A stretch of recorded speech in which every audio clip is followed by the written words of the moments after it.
ఇప్పుడు జూబ్లీహిల్స్ ఉప ఎన్నిక జరిగింది. అక్కడ పోలింగ్ విధానం ఎలా అనిపించింది? ఎలా జరిగింది? అంటే అరాచకం, అక్రమం అని మనం చాలా విను ఉంటాం టీవీలలో. ఫేక్ ఓట్లు, లేక రిగ్గింగు, ఒక గూండాల రాజ్యం అని మనం వేరే వేరే రాష్ట్రాలలో జరుగుతూ ఉంటే మనం చూస్తూ ఉంటాం. కానీ నిన్న జరిగింది ముఖ్యంగా మన హైదరాబాద్లో, మన జూబ్లీహిల్స్లో అలా జరగడం చాలా శోచనీయం. మొత్తం ప్రభుత్వం, పోలీసులు మొత్తం ప్రభుత్వానికి తొత్తుల్లాగా, కాంగ్రెస్ కార్యకర్తల్లాగా పనిచేసి ప్రజల్ని భయపెట్టారు. ముఖ్యంగా ప్రజల్ని భయపెట్టి ఓటు ద్వారా పొందాలని చూశారు. కానీ అది ఏం జరగదు. ఖచ్చితంగా రేపు గెలిచేది బీఆర్ఎస్ పార్టీ. అంటే ఫేక్ ఓట్లు అంటారు. ఫేక్ ఓట్లు అంటే ఏంటన్నా? ఫేక్ ఓట్లు అసలు మామూలుగా ఎవరిని చేతిలో ఆధార్ కార్డు కానీ ఓటర్ ఐడి లేకుంటే దరిదాపులో కూడా రానియరు. ఫేక్ ఓట్లు అంటే ఏంటి? అంటే ఫేక్ ఓట్లు అంటే ఎట్లుంటుందంటే, మేము ఎంక్వైరీ చేసినాం. మేము 40 రోజులు తిరిగాం. 1000కి ఒక 500, 600 మాత్రమే ఫైండ్ అవుట్ అయినాయి. మిగతాయి అసలు కానేలేదు. అందులో ఫేక్ ఓట్లు అని కొంతమంది అసలు ఆ ఇంటికి ఓనర్ దగ్గరికి పోతే కూడా ఈ 20 ఓట్లు అనేటోళ్ళు మా దగ్గరికి ఎప్పుడు లేరు, వాళ్ళని ఎప్పుడు చూడలేదు, వాళ్ళు ఎవరో కూడా మాకు తెలియదు అన్నారు. అంటే వాళ్ళు ఏమన్నట్టు అంటే ఎలక్షన్ కమిషన్కి ఏం కావాలా? ఆ పేరు గల్లోనికి కావాలా, ఆ ఐడి కార్డు కావాలా, ఆడికి పోతే వేయచ్చు.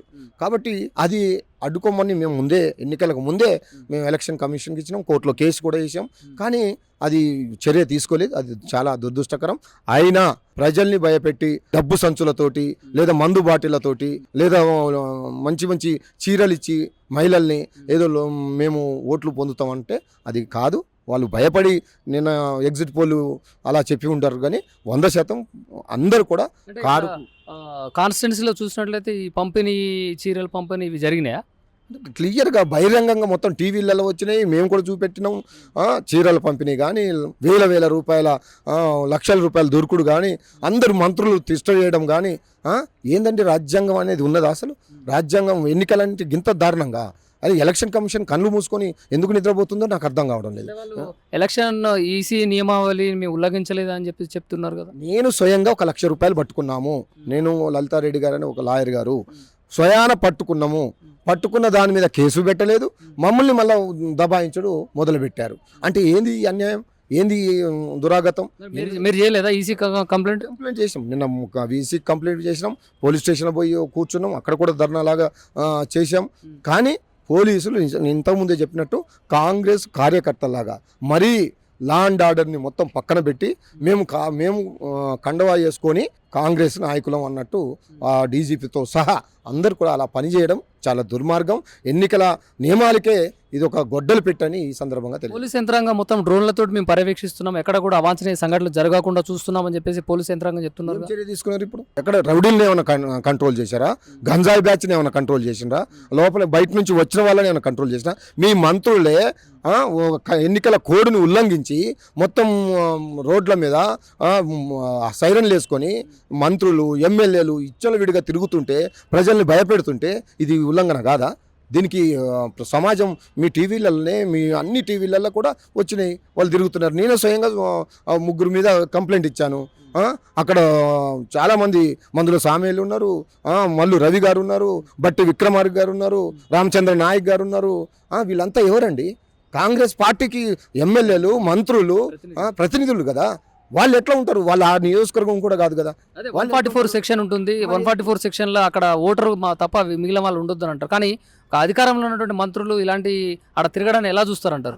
అధికారాన్ని దుర్వినియోగం చేసి, అధికార మదంతో, అధికార దాహంతో మేము ఓడిపోతే మా సీటు పోతుంది, మేము ఓడిపోతే మా యొక్క పలుకుబడి పోతుంది, రేపు కేసీఆర్ గారికి కొండంత బలం వస్తుంది అని ఏదో చేసి, ఏమైనా చేసి ఇది దక్కించుకోవాలనే ఒక దుర్మార్గమైన కుట్రలతో ఎన్నో చేశారు. ఎన్ని పన్నాగాలు చేసినా ప్రజల మనసులో మేము చేసిన అభివృద్ధి ఉన్నది, గోపీనాథ్ గారు చేసిన మంచి పనులు ఉన్నాయి. కాబట్టి ఖచ్చితంగా మేమే గెలుస్తామని ఒక ప్రగాఢమైన విశ్వాసాన్ని మీ ద్వారా తెలియజేస్తాం. మాగంటి సునీత గోపీనాథ్ పై కాంగ్రెస్ కార్యకర్తలు దాడికి దిగినటువంటి వైనం చూసినాం. దీన్ని ఎలా చూడొచ్చు అంటారు? ఒక భర్త కోల్పోయి 3 బిడ్డలతోటి ఆయన చేసిన పనుల్ని చెప్పుకుంటూ నాకు ఓటేయండమ్మా, నేను ఆయనలాగానే నేను కూడా పని చేస్తానని చెప్పుకుంటూ తిరుగుతుంటే ఆమెను భయపెట్టి ఎటుపోతే అటు 30-40 మందిని బైకులు ఇచ్చి వాళ్ళ వెంబడి పంపించడం, భయపెట్టి ఆమెను కూడా తిరగకుండా చూస్తే ఏంటంటే మాకు ఓట్లు పొందుతాం అంటే ఒక క్యాండిడేటే భయపడ్డారు, ఇక అయిపోయింది అంటారని ఈ విధంగా భయపెట్టాలని చూసారు. కానీ ఎవరు భయపడరు. వీళ్ళు ఈ ఆకు రౌడీలకు మేమంతా ఉద్యమకారులం అండి. మేము ఎంతోమంది ఎంతోమంది అక్కడ ఆడ పనిచేసింది.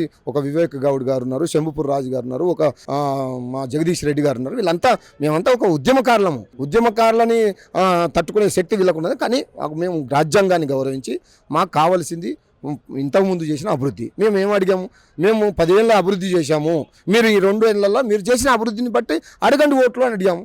కానీ అది అడగకుండా మేము ప్రజల్ని భయపెడతాము, డబ్బులతోటి కొంటాం అందరినీ, లేదా పోలీసులతోటి అందరినీ భయపెట్టిస్తామని ఏదో సాధించాలని చూసారు. కానీ రేపు నిలిచేది బీఆర్ఎస్ పార్టీ. నవీన్ యాదవ్ తండ్రి శ్రీశైలం యాదవ్ బెంగళూరులో ఉన్నా కూడా అక్కడ వీడియోలలో కనబడేటువంటి పరిస్థితి పోలింగ్ బూత్ వద్ద. దీన్ని ఎలా చూడొచ్చు అంటారు? మా ఎంపీ గారి మీద దాడి చేయడానికి కూడా పోయారు. ఏది వద్దిరాజు రవిచంద్ర గారి మీద మీరు నిన్న కూడా టీవీలలో చూశారు. ఆయన మీద బైండ్ కేసు ఉంది, ఆయన బయటికి రాకూడదు. మరి మొత్తం ఒక 10 మంది 20 మందిని గుండాలు వేసుకొని రోడ్డు వెంబడి తిరుగుతూ ఉంటే మరి గదే అంటున్నా, రాజ్యాంగం రాహుల్ గాంధీ ఏడ చచ్చినావు అని అడుగుతున్నా, ఏం చేస్తున్నావో అని అడుగుతున్నాం. రాహుల్ గాంధీ నీకు ఇక్కడ రాజ్యాంగం కూని అవుతుంటే, ఇక్కడ రాజ్యాంగం మొత్తం నాశనం అయిపోతుంటే మరి నీకు కనబడతలేదా? నీ ప్రభుత్వం ఉంది కదా, నీ ముఖ్యమంత్రికి చెప్పడం లేదా? ఎందుకు చెప్పవు? కానీ ఇప్పటికైనా ఒక సమగ్ర విచారణ మీ ముఖ్యమంత్రి నిన్న జరిగిన ఎన్నికలపై విచారణ జరిపి వీళ్ళ మీద చర్య తీసుకోవాలని ఈ సందర్భంగా ఒక పోలింగ్ అక్కడ జరిగినటువంటి విధానము, ఓట్లన్నీ కూడా ఎలా పడ్డాయనంటే ఏం చెప్తారు? అంటే నాకు తెలిసినంత వరకు మాకున్న అంచనా ప్రకారం ఓట్లు ఖచ్చితంగా బీఆర్ఎస్ పార్టీకి పడ్డాయి. బీఆర్ఎస్ పార్టీ చేసిన అభివృద్ధి, కేసీఆర్ గారి మీద ఉన్న నమ్మకం, అక్కడ గోపీనాథ్ గారు చేసిన మంచి ప్రజాస్వామ్యబద్ధంగా ఓటింగ్ జరిగిందంటారా? అక్కడ కొంతమంది ఏదో రిగ్గింగ్ చేయాలని చూశారు, కానీ చాలా వరకు మేము అడ్డుకున్నాం. కానీ కొన్ని మాత్రం కొంతమంది గుండాలను తీసుకొచ్చి కొంత చేయాలనే ప్రయత్నం చేశారు. కొన్ని చోట్ల జరిగినాయని మనం టీవీలలో చూసాము. కానీ ఏది జరిగినా బీఆర్ఎస్ పార్టీ రేపు గెలుస్తుంది.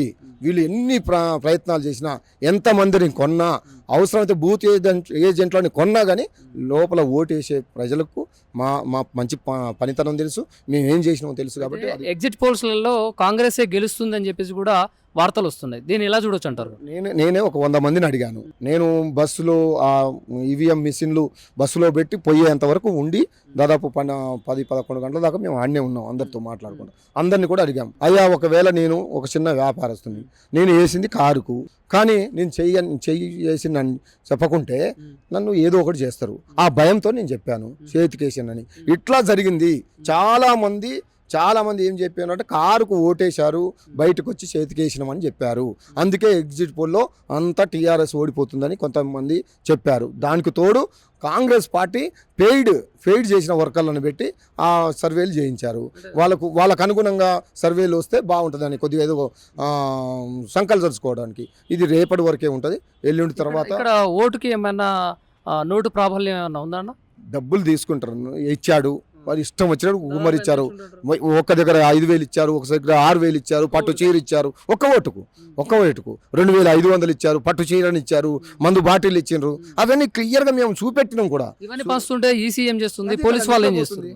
ఈసీ దానికి సపోర్ట్ చేసిన బీజేపీ వీళ్ళిద్దరు తోడు దొంగలై బీఆర్ఎస్ని ఓడించాలనే ప్రయత్నం చేశారు. కానీ ప్రజల గుండెలో మేమున్నాం, రేపు గెలిచేది బీఆర్ఎస్ పార్టీ. ఒక విషయము, కేటీఆర్ చేసినటువంటి రోడ్ షోలలో ప్రతి చోట కూడా ప్రభుత్వ వైఫల్యాలను ఎండగడుతూ వీడియోలు పెట్టినటువంటి పరిస్థితి. ఈ వీడియోలు పెట్టడం వల్ల ప్రయోజనం ఉందంటారా? 100%. కేటీఆర్ గారు ఇది ఈ రాష్ట్రంలో ఈ ఒక్క ఎన్నికలే కాదు, ఇక్కడ నుంచి తెలంగాణ రాష్ట్రంలో జరిగే ప్రతిదీ మేము చేసిన పని ఇది, రేపు ఇది చేస్తామని కేటీఆర్ గారు చూపెడుతుండు. అది చాలా మన ప్రజలకు కూడా తెలుస్తుంది. అహో ప్రజలు ఇది బీఆర్ఎస్ పార్టీ ఇది చేసింది, వస్తే ఇది చేస్తారు, వీళ్ళు ఇంతవరకు ఏం చేయలేదు అని చెప్పుకోవడానికి చాలా బ్రహ్మాండమైన కార్యక్రమం అది. దాన్ని ఇంకా ముందుకు కొనసాగిస్తాం ఖచ్చితంగా. అవి దానివల్ల ప్రజలు చాలా మమేకమయ్యారు. వాళ్ళు కూడా అనుకుంటారు నిజమే కదా, షాదీ ముబారక్ ఎవరిచ్చారు? కేసీఆర్ గారు ఇచ్చారు.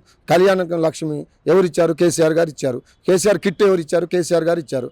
ఈ ముస్లిం వాళ్ళు కూడా ఎక్కువ దాన్ని లబ్ధి పొందారు. వాళ్ళందరూ తీసుకున్న వాళ్ళు తిన్న అన్నం కడుపుని వాళ్ళైతే మోసం చేసుకోలేదు కదా. మేము అన్నం తినలేదు అని అనలేరు కదా తిని.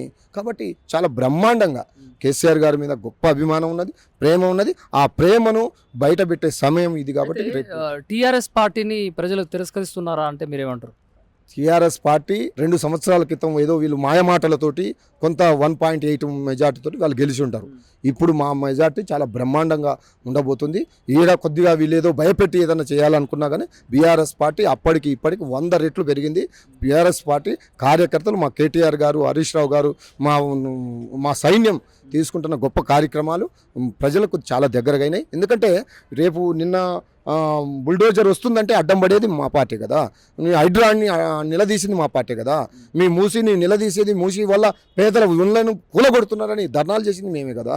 కాబట్టి ప్రజా వ్యతిరేక నిర్ణయాలు ఒక పక్క గవర్నమెంట్ చేస్తుంటే దానికి ఎదురుపోయేది బీఆర్ఎస్ పార్టీ. కాబట్టి ప్రజలు ఖచ్చితంగా మాకు అండగా ఉంటారని మాకు ప్రగాఢమైన విశ్వాసం ఉంది. కేటీఆర్ చేస్తున్నటువంటి రోడ్ షోలల్లో ఆ రోడ్ షోను చూసి కాంగ్రెస్ భయపడిందా? 100% భయపడ్డది. అందుకే కదా ఇంత డబ్బు, మంత్రులు మొత్తం, ముఖ్యమంత్రి. నేను చెప్పాను కదా, భారతదేశ చరిత్రలోనే ఒక ఉప ఎన్నికకు ఒక ముఖ్యమంత్రి 7 సార్లు వచ్చిన చరిత్ర ఎక్కడ లేదు, ఇదే మొదటిసారి. కాబట్టి అంటే అర్థమైంది, భయపడ్డాడు. భయపడి ఏదో రకంగా మీరు ఏమైనా చేయండి, ఎన్ని డబ్బులన్నా ఖర్చు పెట్టండి, ఎంతమంది అన్నా కొనండి, ఏమైనా చేయండి, అవసరమైతే దేనికైనా సిద్ధపడండి, కానీ గెలవాలని ఒక లక్ష్యంతో వాళ్ళు చేసినట్టు కనపడుతుంది. కానీ ప్రజాస్వామ్యబద్ధంగా లేదా ప్రేమగా మేము చేసిన అభివృద్ధిని ఇగో బీఆర్ఎస్ పార్టీకి ఇది చేయలేదు, మేము ఇది చేసినాం అని చెప్పే దమ్ము ఏ ముఖ్యమంత్రి లేదు, ఏ మంత్రికి లేదు, ఏ ఎమ్మెల్యేకు లేదు. కాబట్టి టీఆర్ఎస్ పార్టీకి భవిష్యత్తు ఉందా లేదా? 100% మళ్ళీ నేను చెప్తున్నాను, ఈరోజు ఒక ఉద్యమకారుడిగా 25 ఏళ్ళు బీఆర్ఎస్ పార్టీని ఒక ప్రాణంగా చూసుకుంటున్న వ్యక్తిగా, ఒక బొమ్మర రామ్మూర్తిగా నేను చెప్తున్నాను, మళ్ళీ రేపు వచ్చేది బీఆర్ఎస్ పార్టీ గవర్నమెంటే. బీఆర్ఎస్ పార్టీయే తెలంగాణ ప్రజలకు శ్రీరామ రక్ష. కేసీఆర్ గారిని ఆ రకంగానే ఒక దేవుడిలాగా ఇంకా కొలుస్తున్నారు. ఇంకా ఎక్కువైంది. ఇప్పుడు మాకు 65 లక్షల మంది సభ్యత్వం ఉన్నవారు ఇప్పుడు మేము పెడితే కొన్ని వందల మంది, లక్షల మంది మళ్ళీ జాయిన్ అయ్యేటట్టు ఉన్నారు. కాబట్టి బీఆర్ఎస్ పార్టీ వస్తుంది మళ్ళీ. కాబట్టి ఈ ప్రజా సంక్షేమ ఫలాలు మళ్ళీ ప్రజలకు బీఆర్ఎస్ పార్టీ ద్వారానే అందుతాయి. ఈ 14వ తారీఖు ఏం వినబోతున్నాం మీ నోటి మాట? ఖచ్చితంగా మీ సర్వేలు అనుకుంటున్నారు కదా, ఈ సర్వేలన్నీ మూలన పడిపోతాయి. 100% రేపు గెలిచేది బీఆర్ఎస్ పార్టీ, మీరు చూస్తారు.